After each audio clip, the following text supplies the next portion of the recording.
একসময় যে সড়ক দিয়ে প্রতিদিন চলত শত শত মানুষ, আজ সেখানে বইছে ফিশারির পানি। পথ হারিয়ে গেছে, জায়গা দখল করেছে মাছের ঘের।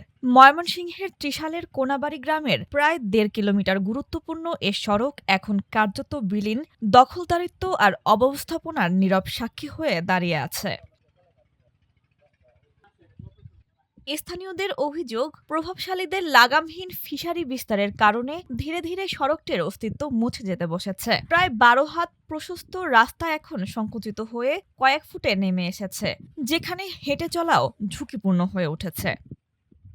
এখান দিয়ে যাতায়াত করতে আসলে অনেক সমস্যা। রাস্তার আগে যে সরকারি একটা রাস্তা ছিল, এই রাস্তা সামনে একটা ব্রিজও আছে, শুধু একটা সরকারি ব্রিজ। তারপরেও বিভিন্ন লোকের ফিশারি কারণে রাস্তাটা একেবারে বিলীন হয়ে গেছে, মানুষ হেঁটে যেতে পারে না। এই রাস্তাটার উপর 3টা প্রতিষ্ঠান, 2টা প্রাইমারি স্কুল, একটা দাখিল মাদ্রাসা, আর গ্রামের যে একটা কমিউনিটি ক্লিনিক, ওইটাও এক প্রান্তে। আমাদের এলাকার মানুষ ওই রাস্তায় কেউ যেতে পারে না, এবং হাসপাতালে ওষুধ আনতে গেলেও কেউ যেতে পারে না।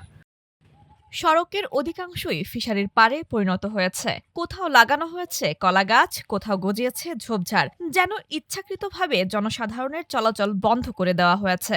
সামান্য অসতর্কতায় যে কোনো সময় ঘটতে পারে দুর্ঘটনা। এই রাস্তাটা আমগর এই এই রাস্তার মধ্যে কলা গাছ গৃহস্থরা রাস্তাটা বন্ধ হয়ে দিচ্ছে। এই ফিশারির মালিকরা বন্ধ হচ্ছে রাস্তা এটা। এটা আমরা প্রতিযোগিতা হয়ে দেখুন রাস্তাটা নিয়ে আমগর ঠিকঠাক। স্থানীয়রা জানান, ২০০৩ সালে স্থানীয় সরকার প্রকৌশল অধিদপ্তরের অর্থায়নে প্রায় ২০ ফুট প্রশস্ত একটি সেতু নির্মাণ করা হয়েছিল, কিন্তু সেতুর দুই প্রান্তে ফিশারি গড়ে ওঠায় সেটিও এখন ব্যবহার অযোগ্য। এতে সরকারি অর্থে নির্মিত অবকাঠামো কার্যত অকার্যত হয়ে পড়েছে।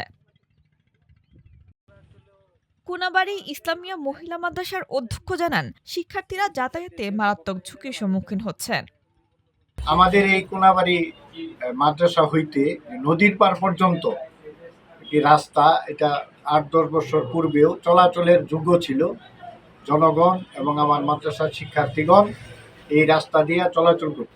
আর এই রাস্তাটি অযোগ্য হওয়ায় বা চলাচলের অনুপযোগী হওয়ায় ওই পূর্ব এলাকার প্রায় ২০ থেকে ৩০% শিক্ষার্থী আমার মাদ্রাসায় আসা বন্ধ হয়ে যায়।